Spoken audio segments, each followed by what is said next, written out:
Good afternoon. So if you've ever played poker or gambled, you know what it's like to go all in.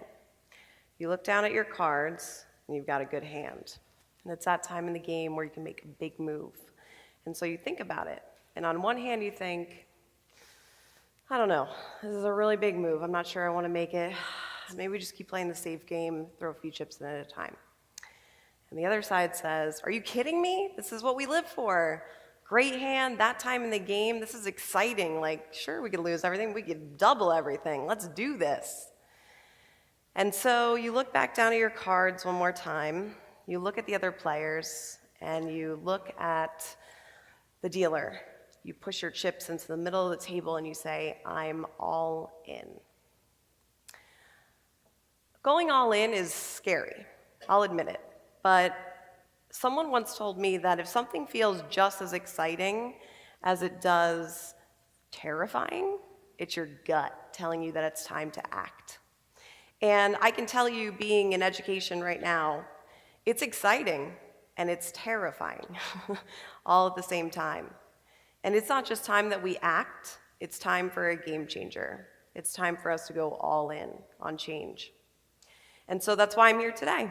I'm here because I have some ideas. I have some ideas that could bring us all in on change and innovation. What does that innovation and change look like in education? I want to look at it from a big picture perspective. And so what I'd like to do is take us 10,000 feet in the air. Now, if you've ever flown in a plane, you know what 10,000 feet in the air looks like. It's that time, a few minutes after takeoff, when you look out the window and you can see the city below you, and you can see the roads and the parks and the residential area and the commercial area and how they all work together to create the town below. It's a perspective you can't get just walking through the sidewalks or driving around town. I want to do that today in looking at education. I want to look at education from 10,000 feet in the air and really understand how, when, why is innovation and change happening. I'd like to do that today with a historical context and really look currently from a national perspective. And so we're going to start off by looking at it from a historical context. And in order to do that, I want to take us all through a visualization exercise. Now, you don't have to close your eyes. You actually should keep them open. But we'll start with our visualization exercise. So I want you to imagine for a moment that you're living in the year 1930 and you're living in New York. Life is fabulous. And it's a Sunday afternoon and you decide you're going to go for a walk. And you walk to Times Square, and when you get up to Times Square, a guy comes up to you and he says, I just bought the first ever time travel orb. We can go 83 years in the future, the year 2013, and see what this place looks like. Do you want to go? Now, I recognize that most of us probably wouldn't say yes to a random guy in Times Square with a time travel orb, but let's pretend for the visualization exercise that we all said yes. We're feeling very trusting and very adventurous that day. And so we say yes, and we go 83 years in the future, the year 2013, and this is what we see. We have no idea where we are at this point. It not only does not look like New York, or the New York that we just left, it doesn't even look like planet Earth to us, right? It is completely different. So that's how that first time travel experiment goes. We're going to try another time travel experiment, just one more, and I want you to imagine, again, that you're living in the year 1930. It's another fabulous Sunday afternoon, much like today, and you decide to go for a walk. And this time you walk up to a school, and you walk into the school, and you walk into the classroom. And so you walk into the classroom, and a physics teacher comes in, and he says, I finished it. I figured it out. I created the first ever time travel orb. Do you want to go?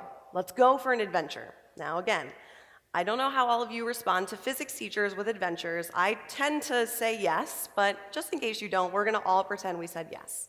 And so we go with their physics teacher, we go in the time travel orb to 83 years in the future, and this is what we see. Yeah. It's what most of our students see, right? And I'm not picking on classroom design. This picture is representative of an educational experience. It's representative of a very big problem in education. Much like the Times Square pictures, we know that society is rapidly evolving. It's evolving into this knowledge-based post-industrial society. And yet our education system has not changed fundamentally in over 80 years in the design, the delivery, and the structure. We are so focused on fixing and reforming the current system when we need to create a system from scratch. And obviously we have a problem, wide sweeping, right? The majority of our students are sitting in desks much like they were in 1930. But a lot of people come up and talk about education and they say the doom and gloom speech and they act like innovation isn't happening. And as an educator, I know that we can't do that. There are too many educators that are trying to change the system and working towards innovation to just leave the picture at this. So as I looked a little further into, okay, so if that's the case for the majority of students, what is happening with education across the country? And this is what I found. Innovation is happening, but it's happening in pockets. And it's unlike any other industry, right? So the iPhone, comes out. It's this revolutionary idea. It's ingenious, game-changing, right? And after a certain amount of time, it hits mass market appeal, and all of a sudden, we see every other provider providing their version of a smartphone. And that's why the phone doesn't look like it did in 1930, right? Innovation, disruptive idea comes out from a certain company or organization, and progress ensues. Yet in innovation, we don't see that. I'll give you 2 examples. So in Santa Monica, California, they are reinventing the way we look at classroom design. They have the Playmakers School, that's the name of the school out in Santa Monica, California. They're using research on years of research and scholarship on play and gamification and infusing it with what we know about student learning. And they've come together to create from scratch a brand new way of looking at how do we design a classroom. And in the Playmaker School, students are not told answers. They don't find them in a textbook. They discover them. Digital sandboxes, software games, and wood shops with drills and sawdust, those are the elements that make up the classrooms in the Playmaker School. It's a revolutionary idea, and it's happening in a pocket, much like what's happening across the country, but just down the street from us in the Bronx. The Cinema School in the Bronx is revolutionizing the way we think about curriculum design, right? So in the Cinema School, they've used this current research on motivation that says, people are motivated by autonomy and mastery, and they've created this highly project-based curriculum where students are learning all the same subjects that every other student learns, but they're learning it through the lens of a filmmaker. And so they're excited, they're inspired while they're learning. And they're not just learning the typical subjects that everyone else is. In addition to that, they're also learning storytelling and all the technical skills that are needed to put films together, right? And so it's an innovative, ingenious idea that's getting students excited about learning, and it's happening in a pocket. And as I looked at some of the different innovative ideas that are happening and this phenomenon that they happen, but they happen in pockets, I started to think about that. And I realized that, you look at the Apple iPhone, right, this whole example that I gave before, and how they come up with this ingenious idea and everyone copies it and then we see progress in that industry. Well, in that industry, the mobile phone that they create, whatever ingenious idea, it's for a customer base. It's for a specific environment that every other company is also catering. That's not the case in education. We have these game-changing ideas. They're great. Something that works at Newark, in a public high school doesn't necessarily work in Kansas City. So we have a problem in education. We have a problem, we have a challenge to overcome as it relates to innovation. If we want innovation to happen, if we want to change the way that classroom looks 20 years from now, or hopefully sooner than that, we need to stop leaving innovation up to chance. We have to invest in innovation across the industry in education, on all fronts and all parts, infuse innovation into everything we do, and only then can we experience the progress that we see every industry, experiencing. So the first idea that I have is related to our preparation program. So what if every educator that entered a preparation program took a course on the fundamentals of innovation? What if all of our future educators were learning about things like design thinking, idea generation, and how to create an environment in which innovation thrives? Now, I'm not talking about an innovation in education class. I'm talking about the same innovation classes that we see our MBA students taking, that we see in our entrepreneurship preparation programs, and in the curriculum for creative fields. One course could just do such a tremendous difference in empowering our educators to be agents of change and innovation as they enter the workforce. The second thing is probably the idea I'm most excited about, and that is this idea blending model, taking current professional development and training programs in education and creating spaces where big ideas can happen. The idea blend model essentially says you take the expertise that educators already have in pedagogy and student learning and research, and you blend that with the expertise of those outside our industry to solve problems, to think of original ideas, to think of big ideas that can change the game. And so I'll just give you a quick example of how this might work, right? So one thing that every educator faces is they have to do more with less. I've yet to meet an educator that says they have too big of a budget, right?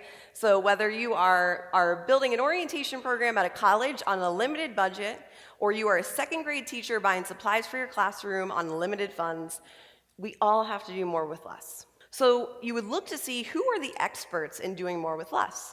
Okay? The startup community, right? How can you get past the first stage of a startup if you are unable to do more with less? So our startup community is creative. They're the masters of bootstrapping and doing more with less. And the idea blend model would say, okay, let's bring together entrepreneurs and educators for a 3-day conference.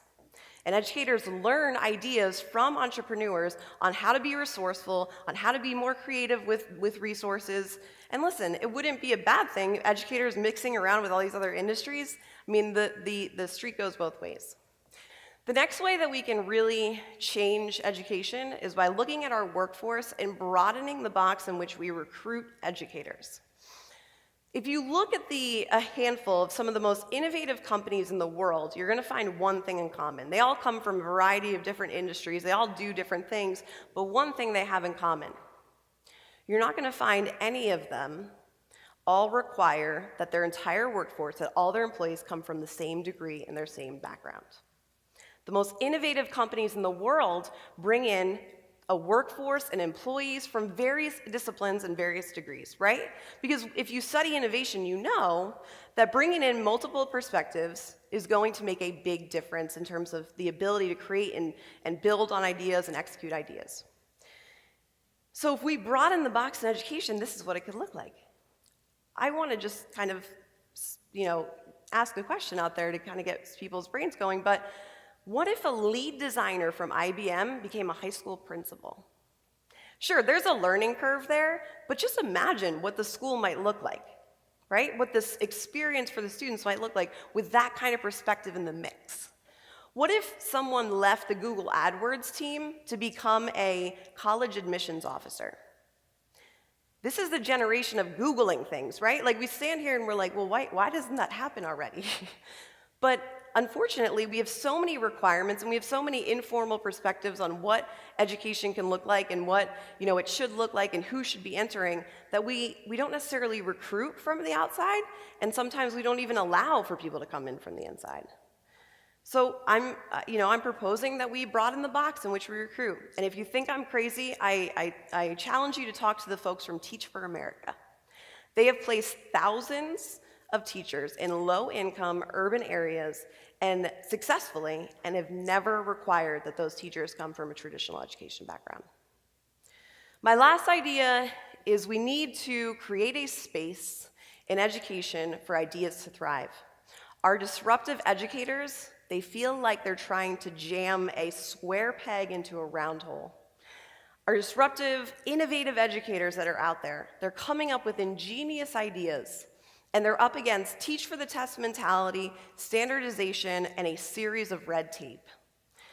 And so we need to create an environment in education where ideas can thrive, where innovation can thrive, and where those individuals can be successful and be leaders. These individuals will lead this movement if we allow them to. They really will make things happen in education that we can't even dream of. But if we don't create more flexible and fluid environments in which they can be, productive and come out with these ideas and execute them, we're never going to get there. Now, I recognize that this is probably one of the most challenging of the 4 ideas to implement. It is the most challenging. But consider me an eternal optimist. I truly believe that if we can invest and make these first 3 ideas happen, work on preparing and training and recruiting innovators and making this a space for innovation, this last one may start to happen on its own. Now, why am I here? Why does anyone care about this? Well, I can tell you one thing. I'm here for the same reason that every educator gets up in the morning. I'm here for students, for young people. I believe in students, and all students should, in their educational experience, realize their full potential. I'll share a quick story with you on how this may not be happening in the current system. So, in 2nd grade, I was diagnosed with a learning disability, and it was pretty significant. And the school counselors sat down with my parents, and they said, Courtney needs to go into the special education track next year. Yeah. And my parents thought for a moment and said, I don't think that's where she needs to be. I just don't think so. And I was lucky, not deservingly lucky, just lucky, that my parents understood the educational system and had the means to create an exit strategy. They created an exit strategy for me to avoid that fate. So I went into private school, I had smaller classrooms, I had tutors, and was able to re-enter public school. I went on to get a bachelor's degree in marketing and a master's in higher education. And so it is for those individuals that are sitting there in 2nd grade facing that same fate that don't have the ability to have an exit strategy. That's why I'm here today. I believe all students should realize their full potential. Now, the academic revolution is upon us. It is, absolutely. That's why it feels terrifying and exciting. And so educators have a choice. They can either be the disruptors or the disrupted. It is my hope that the educators will come together and be the disruptors in this revolution, lead the charge, because they're the ones that will create an educational experience for students that works best for our students and best for them. But if we want to do that, we have to stop leaving innovation up to chance. And so I only have one more question. Are you ready to go all in? Thank you.